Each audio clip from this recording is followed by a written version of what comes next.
Еве на назад во студиото со нас е нашиот колега Дејан Андоновиќ. Стандардно ќе прокоментираме некои од најважните настани што се случуваат во регионот и светот. Дејан, добар ден. Добар ден. До сега имавме гости од студентска организација, па ќе ги оставиме денеска студентите во фокусот. Треба да ги ставиме бидејќи студентските протести во Франција земаат се поголем замав и не само во Франција, веројатно и во Албанија, па полека студентите секогаш во едно општество кога се креваат, тоа е идната, нели, тоа се идните интелектуалци, идната движечка сила и секогаш правеле револуции. Ќе видиме што ќе биде. Денеска и вчера и покрај обраќањето на францускиот претседател Емануел Макрон, нели, со помирувачки тонови, со ветувања дека 100 евра плата ќе се покачи во 2019-та, ќе се намали данокот за пензионерите и за сиромашните. Сепак студентите сега излегува на протест, денеска протестираат и вчера протестира, дури по интернет можевме да видиме и видеа како некои студентите се апсат. Сега ќе ставам тука резерва, меѓутоа тоа го постирале по Твитер студенти од Франција. Тие бараат намалување на школарината, сметаат дека плаќањето за студентскиот живот во Франција е прескапо за нив и веројатно го зема овој замав на жолтите елеци, па се приклучија кон протестите.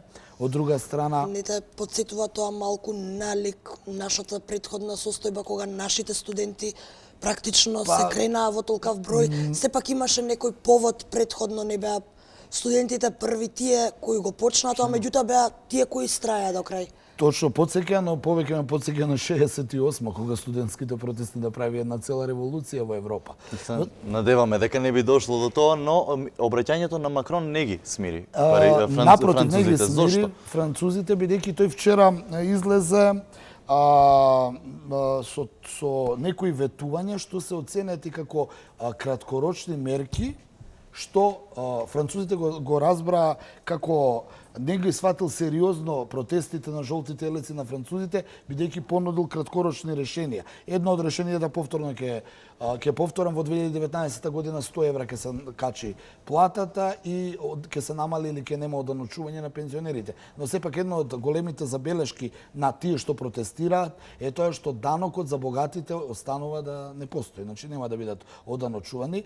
Така да жолтите елеци и синдикатите најавуваат за петок огромни протести, значи продолжуваат и повторно идат со оние 41 барање кои ги собраа до Макрон да ги исполни. Пак ќе повторам, да биде минимална плата 1500 евра, да нема поголема плата од 15.000 евра, председателот да нема доживотна апанажа туку кога ќе заврши со председателскиот мандат, да биде обичен граѓанин, а не повластен, да нема продавање на брани, електродистрибуции, водоводи. И тоа се барањата кои ги барат жолтите елеци, но и на нив им се приклучуваат синдикатите. Повторно ќе кажам, синдикатите најавуваат и студентите кои вчера и денес протестираат со цел да се намалат трошоците во француското општество. Можеме ли да зборуваме за полициска бруталност со оглед на сето она што го видовме во изминатите денови, бидејќи ако добро се сеќавам имаше и едно видео од лице во инвалидска количка кое беше тепано од полицијата. Ја повторно ќе кажам, тоа се постирани видеа кои веројатно се не можеме одака оддалеку да судиме дали се монтирани или не се монтирани. Во секој случај не е убаво да се види во Париз или во било која европска метропола, ако нели европските вредности се тие, полицијата така да се справува, но не знаеме како дошло до тоа, така да ќе бидам воздржан. Јасно е дека во тие протести се уфрлени и екстремни левичари, и екстремни десничари и секаков народ. Но повторно ќе кажам, таа полициска реакција, барем на денеска што успеав да го видам на Твитер, не изгледаше убаво, бидејќи се работи за студенти, за идни интелектуалци, идни политичари кои когаш-тогаш, ако тепате студент, што станува за друго. И покрај масовноста и жестокоста на движењето на жолтите елеци и сите кои што се приклучија кон него, можеме ли да речеме дека реално застанува на нозе со оглед на фактот што претходно не може да се договора дали да бидат структурирано движење со лидер, со официјална поставеност или пак да бидат еден вид на анархистичко движење кое што... Мене ми се чини дека би оценил онака слободно трапавоста на Макрон да се справи со овие протести или веројатно истрајноста да ја спроведе својата политика, ќе видиме, на непопуштање, ги обединува на некој начин тие чинители во француското општество. Но едно од работите што најмногу му замераат на Макрон после вчерашното обраќање е, освен што понудил краткорочни решенија и ветувања кои нема да ги испочитува, е и неговото обраќање.